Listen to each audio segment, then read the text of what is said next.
Hi കൂട്ടുകാരെ, പുതിയൊരു വീഡിയോയിലേക്ക് എല്ലാവർക്കും സ്വാഗതം. അങ്ങനെ രോഹിത് ആ ഒരു പേപ്പറിൽ ഒപ്പിട്ട് കൊടുക്കണം കേട്ടോ. ഈ സമയം സുസ്മിതയും ഉപേന്ദ്രനും വലിയ സന്തോഷത്തിലാണ്. അങ്ങനെ ഈ സമയം അവിടെ നിന്നും ഇറങ്ങുമ്പോൾ രോഹിത് ഇങ്ങനെ തുറച്ച് നോക്കുന്നുണ്ട് കേട്ടോ. ഒരു ചെറിയൊരു കള്ളത്തരം രോഹിത്തിൻ്റെ മുഖത്തുണ്ട്. എന്നാൽ ഈ സമയം വിഷ്ണു ആണെങ്കിലും എന്തെങ്കിലും ചെയ്ത് തൻ്റെ കുഞ്ഞുങ്ങളെ കിട്ടണം എന്നുള്ള നിലപാടായിരിക്കും. അങ്ങനെ ഉപേന്ദ്രനോട് പറയുമ്പോൾ ഉപേന്ദ്രൻ പറയണം, നാളെ നേരം വെളുക്കുമ്പോഴേക്കും രജിസ്ട്രേഷൻ കഴിഞ്ഞാൽ തൻ്റെ കുഞ്ഞുങ്ങളെ തൻ്റെ കൈകളിൽ എത്തിയിരിക്കും. അത് ഉറപ്പുള്ള കാര്യമാണ്. ഇപ്പോൾ താൻ പോകാൻ നോക്കി എന്നും പറഞ്ഞു ഉപേന്ദ്രൻ വിഷ്ണുവിനെ പറഞ്ഞു വിട്ടു കേട്ടോ. ഇതേ സമയം ശാലിനിങ്ങനെ മുറ്റത്തൂടെ നടക്കുന്നുണ്ട്. അപ്പോൾ ശ്യാമ പറയണേ, ചേച്ചി എൻ്റെ കുഞ്ഞുങ്ങളെ എനിക്ക് കിട്ടണം, എനിക്ക് അവരില്ലാതെ കഴിയില്ല എന്നൊക്കെ ഇങ്ങനെ ശാലിനിയോട് പറയുമ്പോൾ എന്തെങ്കിലും വഴിയുണ്ടോ നോക്കട്ടെ, നമ്മൾ കണ്ടെത്താതിരിക്കില്ല എന്ന് ശാലിനി പറയുന്നുണ്ട് കേട്ടോ. അപ്പോഴേക്കും ശാരദാമ്മ, ഈശ്വര, ഞാൻ ഒരു ദിവസത്തെ 2 ദിവസത്തെ ഒരാഴ്ചത്തെ വഴിപാടൊന്നുമല്ല, ഒരു മാസം വഴിപാട് നടത്തിക്കോളാം, എന്നാലും എൻ്റെ പൊന്നുമക്കൾക്ക് യാതൊരു കേടുപാടും ഇല്ലാതെ എൻ്റെ കൺമുന്നിൽ എത്തിക്കിട്ടണം എന്നൊക്കെ ഇങ്ങനെ പറയുമ്പോൾ വീണ്ടും ശ്യാമ പറയണേ, കുഞ്ഞച്ചി, നമ്മുടെ മക്കൾ എന്താ ഉണ്ടാവുക എന്ന് അറിയില്ല എന്നൊക്കെ ഇങ്ങനെ പറയുമ്പോൾ അവരെവിടെ ഉണ്ടെന്ന് നമുക്ക് കണ്ടെത്താം, എന്തായാലും അവരുടെ അടുത്ത് ഉറപ്പിച്ചിട്ട് എന്ന് പറയുന്നത് കുഞ്ഞുങ്ങൾ തന്നെയാണ്, അതുകൊണ്ട് നമ്മുടെ മക്കളെ അവരൊന്നും ചെയ്യില്ല എന്നുള്ള ഉറപ്പാണ്. ആ കുഞ്ഞുങ്ങളെ വെച്ചാണ് അവരുടെ അടുത്ത നീക്കങ്ങളൊക്കെ, രജിസ്ട്രേഷൻ നടത്താനുള്ള നീക്കങ്ങളൊക്കെ ആ കുഞ്ഞുങ്ങളെ വെച്ചാണ് എന്നൊക്കെ പറയുന്നത്. ഈ സമയം ശാരദാമ്മ പറയണത്, നമ്മുടെ മക്കളാണെങ്കിലോ വിഷ്ണു പോയി കാണാനില്ലല്ലോ, എന്തായി വിവരങ്ങൾ എന്ന് അറിയില്ലല്ലോ, നമ്മുടെ മക്കൾ എവിടെയെങ്കിലും ഉണ്ടോ ഇല്ലേ എന്നൊക്കെ അറിയാൻ എന്താ ചെയ്യുക, രോഹിത്തും ഇല്ലല്ലോ എന്നൊക്കെ ഇങ്ങനെ പറയുമ്പോഴായിട്ട് വിഷ്ണുവും രോഹിത്തും വന്നിറങ്ങുന്നത്. അവരെ കാണുന്ന ശാരദാമ്മയും ശാലിനിയും ശ്യാമയൊക്കെ ഓടിച്ചെല്ലുന്നത് എന്തായി പോയ കാര്യം എന്ന് പറയുമ്പോൾ തീർച്ചയായും അതിൽ ഒപ്പിട്ട് കൊടുത്തിരിക്കുന്നു, അതുകൊണ്ട് തന്നെ നമ്മുടെ മക്കളെ കിട്ടും എന്നാണ് പറയുന്നത്, ഇവിടെ ഇരിക്കാനാണ് പറഞ്ഞത് എന്നൊക്കെ ഇങ്ങനെയുള്ള സത്യങ്ങൾ വെളിപ്പെടുത്താണ് കേട്ടോ. ഇതേ സമയം ഈശ്വര, അവർ കുഞ്ഞുങ്ങളെ വെച്ച് തുറപ്പിച്ചിട്ടാണല്ലോ നടത്തുന്നതെന്ന് ശാലിനി പറയുമ്പോഴാണ് കേട്ടോ തനിക്ക് ആ ഫോൺ കോൾ വരുന്നത്. അങ്ങനെ ശാലിനി ആ ഫോൺ എടുക്കാൻ കേട്ടോ. ഉടൻ തന്നെ അനുപല്ലവിയായിരിക്കും, മാഡം ഇത് ഞാനാണ്, പറയൂ അനു, എന്തായി കാര്യങ്ങൾ, ഞാൻ പറഞ്ഞതൊക്കെ നീ നീക്കിയോ? യെസ്, നീക്കി. സുസ്മിതയുടെ ഫോണിലോട്ട് ലാസ്റ്റ് ഫോൺ കോൾ വന്നിരിക്കുന്നത് ബേസിൽ എന്നൊരാളാണ്. അതെയോ, ബേസിലാണോ? അതെ, ബേസിൽ എന്നൊരാളാണ് വിളിച്ചിരിക്കുന്നത്. അത് കേൾക്കുന്ന ശാലിനി, ഓക്കെ, അവരെവിടെയാണുള്ളത്? മണിമല എസ്റ്റേറ്റിലുണ്ട്, കാടിനുള്ളിലുള്ള ഒരു പ്രദേശമാണ് മണിമല എസ്റ്റേറ്റ്. അത് കേട്ടോടും തന്നെ മണിമല എന്നിങ്ങനെ രോഹിത് പറയുന്നുണ്ട് കേട്ടോ. പിന്നീട് ഫോൺ കട്ട് ചെയ്യാണ്. ഫോൺ കട്ട് ചെയ്തതിന് ശേഷം എന്താ പ്രശ്നം എന്നിങ്ങനെ രോഹിത് ചോദിക്കുമ്പോൾ മണിമല എസ്റ്റേറ്റിലുണ്ട് എന്നുള്ള വിവരമാണ് കിട്ടിയിരിക്കുന്നത് എന്ന് പറയാൻ കേട്ടോ. അത് കേൾക്കുന്ന രോഹിത് പറയും, തീർച്ചയായും മണിമല എസ്റ്റേറ്റ് എനിക്ക് എവിടെയാണെന്ന് നന്നായി അറിയാം, കാരണം അവിടെയാണ് ഉപേന്ദ്രൻ്റെയും ഈ CA ചന്ദ്രബോസിൻ്റെയും സുസ്മിതയുടെ ഒക്കെ കളികൾ നടത്തുന്നത്, അവരുടെ എല്ലാ വേലത്തരും അവിടെ വെച്ചാണ് നടത്തുന്നത്, കാടിനുള്ളിലാണ്, അത് ഇന്ന ഭാഗത്താണ് എന്നൊക്കെ പറയുമ്പോൾ രോഹിത്, നീ ഇവിടെ നിന്നോ, ഞാൻ ബാക്കി ഏറ്റു എന്ന് പറയട്ടോ. അപ്പോഴേക്കും വിഷ്ണു ഇത് പറയുമ്പോൾ ഉടൻ തന്നെ, അല്ല എൻ്റെ മക്കൾ, രോഹിത് നീ ഇവിടെ നിൽക്കുക, ഞാൻ പറയുന്നത് പോലെ ചെയ്യേ, എൻ്റെ കയ്യിൻ്റെ ചൂടെന്താണെന്ന് അവന്മാരറിയണം, അവന്മാർക്ക് ഞാനത് കാണിച്ചു കൊടുക്കും, ഞങ്ങളുടെ ഓട്ടോ, ശ്രീ ഓട്ടോ, അതിൽ ഞാൻ പോയിട്ട് എല്ലാവരെയും രക്ഷിക്കുമെന്ന് പറഞ്ഞിട്ട് കമലിനെ വിളിക്കാൻ കേട്ടോ. അങ്ങനെ ഓട്ടോ സ്റ്റാൻഡിൽ കേരള ഇതിൽ ഓടുന്ന ഓട്ടോക്കാരുടെ ഇതെന്താണെന്ന് കാണിച്ചു കൊടുക്കുക എന്നൊക്കെ പറഞ്ഞിട്ട് വിഷ്ണു കമലിനെ വിളിക്കണം. അങ്ങനെ, കമല, ഇത് ഞാനാടാ, എന്താ, നമ്മുടെ ഓട്ടോ സ്റ്റാൻഡിലുള്ള എല്ലാവരെയും വിളിച്ചേക്ക്, എൻ്റെ മക്കളെ കാണാനില്ല, അവരെ കിട്ടണം, അതുകൊണ്ട് നീ എല്ലാവരെയും കൂട്ടി വാ എന്ന് പറയുമ്പോൾ ശരി അർഷാനെ എന്ന് പറഞ്ഞ് ഫോൺ കട്ട് ചെയ്യുന്നു കേട്ടോ. പിന്നീടാണെങ്കിൽ ഈ കുഞ്ഞുങ്ങളെയാണ് കാണിക്കുന്നത്. കുഞ്ഞുങ്ങളോട് ഭക്ഷണം കഴിക്കാൻ ഈ ഗുണ്ടകൾ വന്ന് പറയണേ. അങ്ങനെ സത്യക്കാണ് ആദ്യം കൊടുക്കുന്നത്. സത്യ പറയുന്നത് എനിക്ക് വേണ്ട. അപ്പോൾ അത് കേട്ടോടെ തന്നെ പപ്പയും പറയുന്നത് എനിക്ക് വേണ്ട എന്ന് പറയണ്ട, നിങ്ങളോട് കഴിക്കാനല്ലേ പറഞ്ഞത്, അല്ലെങ്കിൽ ഞാൻ ആരാണെന്ന് ശരിക്കും പറയും, മര്യാദ കഴിക്കടി എന്നൊക്കെ പറഞ്ഞിട്ട് അങ്ങനെ ദേഷ്യപ്പെട്ടിട്ട് പഴം എടുത്ത് കൊടുക്കുന്നുണ്ട് കേട്ടോ. ആ സമയം സത്യം എന്ത് ചെയ്യുന്നു, ആ പഴം വേണ്ടെന്ന് പറയുന്നു. പപ്പിയാണെങ്കിൽ ആ പഴം വാങ്ങുന്നു. കണ്ടില്ലേ, ഇവളെ കണ്ട് പഠിക്കുക, ഇവള് മര്യാദക്ക് വരുന്ന കണ്ടില്ലേ, ഇവള് ഭക്ഷണം കഴിക്കാൻ ഒരുങ്ങുന്നത് കണ്ടില്ലേ എന്നും പറയുമ്പോൾ ഉടൻ തന്നെ അവരെന്ത് ചെയ്യുന്നു, പപ്പി ആ പഴം പിടിച്ച് വാങ്ങണേട്ടാ. അങ്ങനെ പപ്പി ഈ പഴം വാങ്ങുമ്പോൾ അയാളുടെ വിചാരം പപ്പി കഴിക്കാനാണെന്ന്, പക്ഷെ അയാൾ ഒട്ടും പ്രതീക്ഷിക്കാത്ത ഒരു സംഭവമാണ് അയാൾക്ക് കിട്ടാൻ പോകുന്നതെന്ന് അറിയില്ല. അങ്ങനെ പപ്പി ആ പഴം കൈകൊണ്ട് ചുരുട്ട് കൂട്ടിയിട്ട് അയാളുടെ മുഖത്ത് തന്നെ വെച്ച് തേച്ചതിന് ശേഷം സത്യ ഓടിക്കോ എന്നും പറഞ്ഞ് അവർ രണ്ടുപേരും ഓടുന്നു കേട്ടോ. അപ്പോഴേക്കും ഇയാൾ പഴം മുഖത്ത് അയ്യോ എന്ന് പറയുമ്പോഴേക്കും മറ്റൊരുത്തൻ ഓടി വരെ, എന്താ ആ പിള്ളേർ ഓടിയടാ, അവരെ പിടിക്കടാ എന്ന് പറയുന്നുണ്ട് കേട്ടോ. അങ്ങനെ ഇവർ മുറ്റത്തൂടെ ഓടുമ്പോൾ ഉടൻ തന്നെ കുട്ടികൾ കല്ലെടുക്കുന്നുണ്ട് കേട്ടോ. ഈ സമയം ഗുണ്ടകൾ, എടാ കൂളിങ് എടുത്ത് വെച്ചു, കണ്ണട വെക്കുക, അത് നല്ലത് എന്ന് പറഞ്ഞിട്ട് അവരുടെ കണ്ണട എടുത്ത് വെക്കുന്നുണ്ട് കേട്ടോ. അപ്പോഴേക്കും ഇവർ കല്ലെടുത്ത് എറിയാൻ നോക്കുമ്പോഴേക്കും കുഞ്ഞുങ്ങളെ 2 പേരെ ഈ 2 ഗുണ്ടകളും പിടിക്കാൻ കേട്ടോ. പിന്നീട് അവിടെ നിന്ന് കൊണ്ടുപോവാണ്. എന്നിട്ട് തൻ്റെ അകത്തോട്ട് കൊണ്ടുപോയ ഉടൻ തന്നെ വീണ്ടും പപ്പയും സത്യം ഓടുകയാണ് കേട്ടോ. പിന്നീട് ഇവരെ ഓടിപ്പിടിക്കുകയാണ് ചെയ്യുന്നത്. ആഹാ ഞങ്ങളുടെ അടുത്താണ് വേലത്തരം നടത്തുന്നത്, ഞങ്ങളുടെ അടുത്താണ് ഈ പരിപാടി നടത്തുന്നത് എന്നൊക്കെ ഇങ്ങനെ പറയുന്നുണ്ട് കേട്ടോ. ആ സമയം കുഞ്ഞുങ്ങൾക്ക് രക്ഷയില്ലാന്ന് കാണാണ്. പിന്നീട് അവിടെ നിന്ന് ഒരു ചൂരലെടുക്കുന്നുണ്ട്.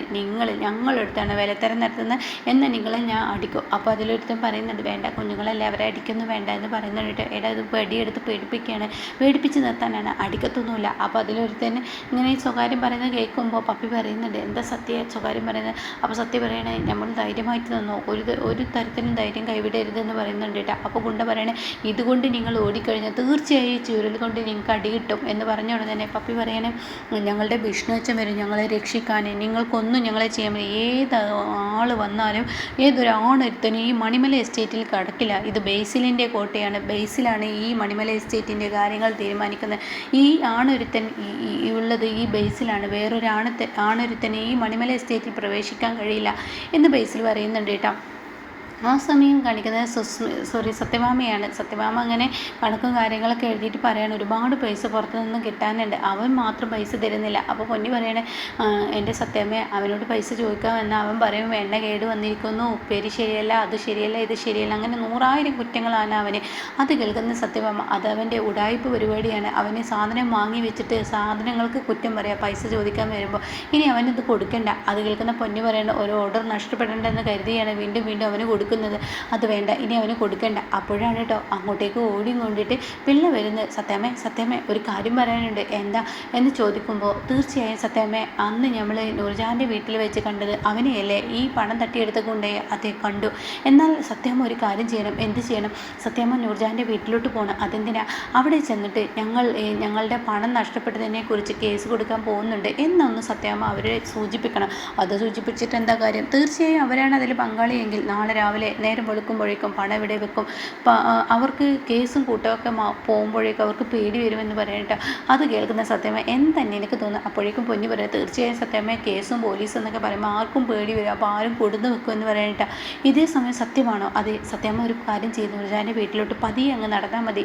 എന്നിട്ട് അവരെ കാര്യങ്ങൾ ഇങ്ങനെ സംസാരിക്കുന്ന കൂട്ടത്തിൽ ഇക്കാര്യങ്ങൾ വെറുതെ സൂചിപ്പിച്ചാൽ മതി.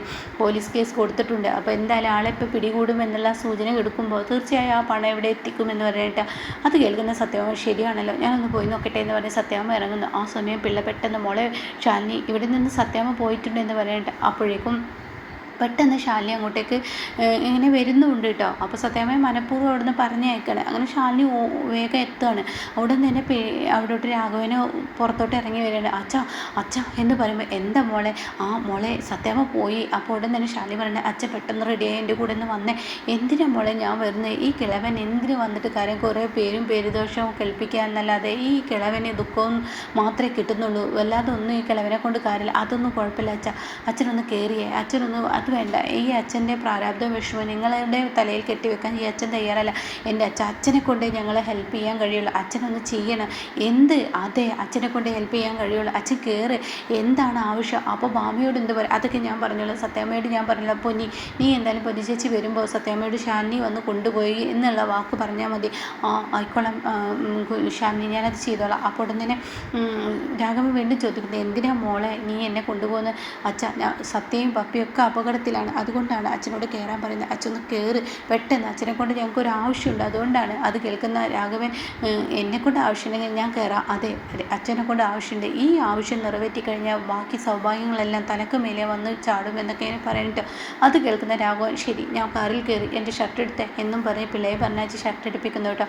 പിന്നീട് സുസ്മിതയാണ് കാണിക്കുന്നത്. സുസ്മിതയും ഉപേന്ദ്രനും രജിസ്റ്റർ ഓഫീസിൽ എത്തിയിരിക്കുകയാണ്. അവരിങ്ങനെ രജിസ്റ്ററിനെ കുറിച്ച് കാര്യങ്ങൾ പറയാണ്. അപ്പോൾ ഉടൻ തന്നെ സി ചന്ദ്രബോസ് വിളിക്കണേ. എന്നിട്ട് പറയണേ, അവിടുത്തെ രജിസ്റ്റർ അത് ഭയങ്കര വിടക്കാണ്, അയാൾ രജിസ്റ്റർ ചെയ്യുമ്പോൾ ആളെ നേരിട്ട് കാണണം, അങ്ങനെ വൃത്തികെട്ടവനായതുകൊണ്ട് തന്നെ ഈ ഒരു പേപ്പർ നമുക്ക് ഈ പറയുന്ന രോഹിത് ഒപ്പ് വെച്ചിട്ട് തന്നിട്ടും ആ ഒരു പേപ്പർ നമുക്ക് അസാധുവായി പോവുകയാണ് ചെയ്തത്. അതുകൊണ്ട് രോഹിത്തിനെ നേരിൽ കാണുന്ന പറഞ്ഞിരിക്കുന്നത്. രോഹിത്തിനെ ഞാൻ വിളിച്ചു വരുത്തിയിട്ടുണ്ട്, അവൻ ഒരു അമ്പിനും വില്ലിനും അടുക്കുന്നില്ല. എന്നാൽ അവിടുത്തെ PR അവനെ ഞാൻ സോപ്പിട്ട് പിടിച്ചിട്ടുണ്ട്, പക്ഷെ വലിയ കാര്യമൊന്നുമില്ല, എന്നാലും നേട്ടങ്ങൾ നേടാം, അത്ര തന്നെ എന്നൊക്കെ ഇങ്ങനെ പറയുമ്പോൾ സുസ്മിത ഇങ്ങനെ ഉപേന്ദ്രനോട് കാര്യങ്ങൾ പറയണ്ട. അപ്പോൾ ഉപേന്ദ്രനാണെങ്കിൽ ഒരിക്കലും എനിക്ക് എൻ്റെ പണം നഷ്ടമാവാൻ പാടില്ല, എനിക്ക് എൻ്റെ പണം തിരികെ കിട്ടണം എന്നുള്ള സത്യങ്ങളൊക്കെ ഇങ്ങനെ വെളിപ്പെടുത്തണം കേട്ടോ.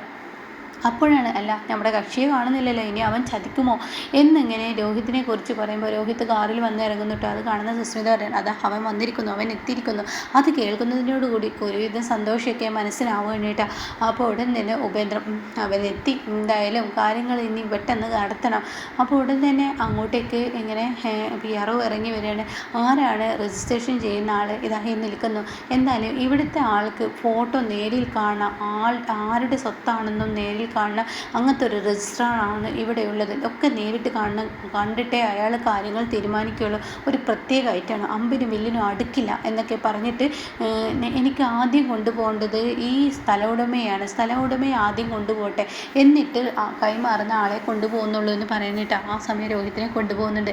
പക്ഷേ രോഹിത്ത് ഒരു തിരിഞ്ഞു നോട്ടമുണ്ട്. ഇതൊക്കെ ശാലിനിയുടെ കളി കാണാനിരിക്കുന്നേ ഉള്ളൂ. അപ്പോൾ സ്വത്തുക്കളെല്ലാം ഇനി രാഘവൻ്റെ പേരിൽ എഴുതിയിട്ട് അവിടെ ഇനി ഒരു